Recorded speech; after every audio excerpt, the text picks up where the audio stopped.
और ये आप लोग देखेंगे हमारे देश की त्रासदी क्या है। आज़ादी दिलाई नेताजी ने, सुभाष चंद्र बोस ने। अंग्रेजों ने बोला नाक रगड़ेंगे, बम फट गया। जिस आईएनए की खबर उन्होंने छुपा के रखी थी 5 साल लड़ाई के, 6 साल लड़ाई के, वो एकदम से बाहर आई। उन्होंने बोला बहुत पब्लिक ट्रायल होगी ताकि हिंदुस्तान की फौज ठंडे पसीने माथे पे आ जाए कि हम फांसी पे टांगेंगे सालों, जैसे 1857 में टांगा था। लेकिन एक फर्क था, 25 लाख भारत की फौज की नफरी हो चुकी थी सेकेंड वर्ल्ड वॉर के एंड तक। 25 लाख, आज 13 लाख। अब समझ रहे हैं, 22.5 मिलियन, 25 लाख फौज थी जो हर मैदान जंग लड़ चुकी थी। अंग्रेजों के दांत तो खट्टे क्या, जर्मनों के दांत खट्टे किए थे, आपके जापानियों से लड़े थे, ठीक है, इटालियंस की ऐसी तैसी कर दी थी हमारी फौजों ने। और लड़ाई के आखिर तक अंग्रेज जर्नल अपने नीचे ब्रिटिश डिविजन्स नहीं, ब्रिटिश यूनिट्स नहीं, इंडियन यूनिट चाहते थे। बोलते साहब इनके खाने पे आधा खर्चा होता है, लड़ते दुगना है, लड़ते दुगना है। ये एक भारत एक महान विश्व शक्ति के रूप में उभर सकता था। प्लीज ध्यान से सुनिए जो मैं कह रहा हूं। भारत एक विश्व शक्ति के रूप में उभर सकता था क्योंकि 25 लाख की फौज विदाउट कंस्क्रिप्शन, बाकी सब जगह बाई फोर्स लोगों को भेजा जाता था फौज में, यहां वॉलंटियर होके 25 लाख।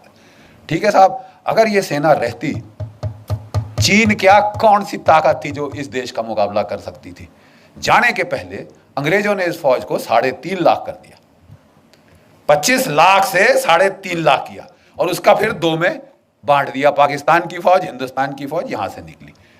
अंग्रेजों ने, ध्यान से सुनिए, अंग्रेजों ने जब जापान को जीत लिया, जर्मनी को जीत लिया, बोला यहां के लोगों का जो लड़ने का मादा ही खत्म कर देंगे।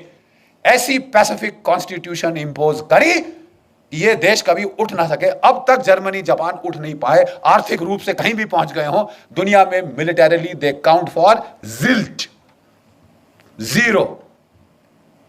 और एक और देश जिसको ये किया गया, ध्यान से सुनिए, वो था भारतवर्ष। 25 लाख की फौज काटी, 3.5 लाख पे लाए, 2 टुकड़े कर दिए और सोने पे सुहागा एक ऐसे बंदे को प्राइम मिनिस्टर चुना, सिलेक्ट किया गया, इलेक्ट नहीं हुआ। कांग्रेस वर्किंग कमेटी ने सरदार पटेल को इलेक्ट किया था। मत भूलिए इतिहास, Sardar Patel was elected by the Congress working committee. अंग्रेजों ने गांधी जी के थ्रू जोर लगवाया, उन्होंने नहीं, आप नेहरू को एक्सेप्ट करेंगे। और सब लोग ठीक है महात्मा जी आप कह रहे हैं तो हम कुछ नहीं बोलते। और बहुत नेचुरली खुंदक तो आई होगी सरदार पटेल बेचारों को, इलेक्ट मैं हुआ, सिलेक्ट ये हुए, जैसे इमरान खान हुए हैं बाय द वे। तो साहब एक उनको वो लेके आए नेहरू जी को, और जो हमारा पहला कमांडर इन चीफ था of the British Indian army, वो था general sir Roy buzzer.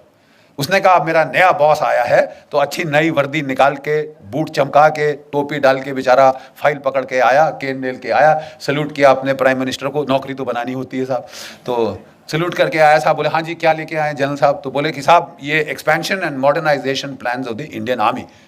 General, I don't need an army, this is a peaceful country, I only need the police, who needs you, get out. इस बेचारे जो general Roy sir Roy Bucher था, उसके चेहरे पे जो भाव आया उस वक्त, ये प्रधानमंत्री है। जब वो ऑफिस के बाहर आया तो किसी उसके जूनियर एडीसी ने पूछा सर क्या हो गया, you seem to have seen a ghost.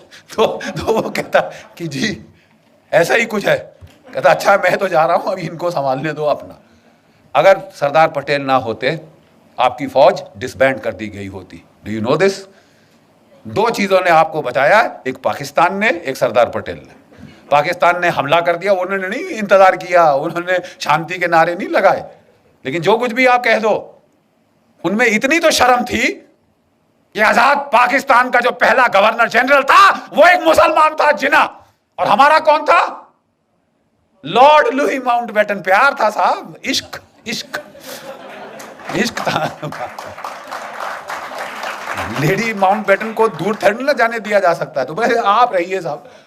अरे यार हम मर गए, 26,000 हमारे शहीद हो गए, इनको निकालने के लिए और तुम यहां रोक के वो खानदान को यहां रोक के हमारे ऊपर राज कराने के लिए बिठा रहे हो। और जब पार्टीशन की रॉयट्स हुई तो इन्होंने उसको बोल दिया एक मीटिंग में, you please handle. Are you sure you are the prime minister? वो भी सरकास्टिकली बोला Mountbatten, Jawaharlal you are the prime minister, you want me to take charge? नहीं नहीं जी, हमारी तो यार ये तो हाल है। ऐसी आप पे सरकार थोपी गई जो हिंदुस्तान का मिलिट्री पोटेंशियल न्यूटर कर दे। अब बिल्कुल यही हुआ। अगर पाकिस्तान ना होता, इन्होंने हमारी फौज की ऐसी तैसी कर देनी थी। ठीक है साहब, ये गांधीवाद जो था इसने हमारी फौज का सफाया कर देना था। और पाकिस्तान के टैंक वाकई 1965 में दिल्ली में आके नमाज पढ़ते। ये इस किस्म की ट्रेचरी हमारे साथ हुई।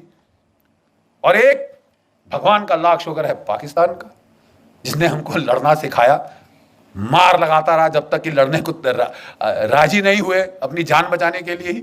और दूसरा एक चीन की पीपल्स लिबरेशन आर्मी, 1962 में उन्होंने ऐसी करारी लात मारी कि ये नेहरू परिवार का जो उस वक्त हाल था, कभी अमेरिका को अपनी ट्रूप्स भेजो, अपने जहाज भेजो, बोलिए आपकी एयरफोर्स कहां है, आपने लगाई? तुम्हारे पास इतनी बड़ी एयरफोर्स है, तुमने लगाई? 1962 में नहीं लगाई साहब, बिठा के रखा। और आप अमेरिकी एयरफोर्स मान रहे हो, रॉयल एयरफोर्स मान रहे हो, मतलब it was Tamasha. Thank God.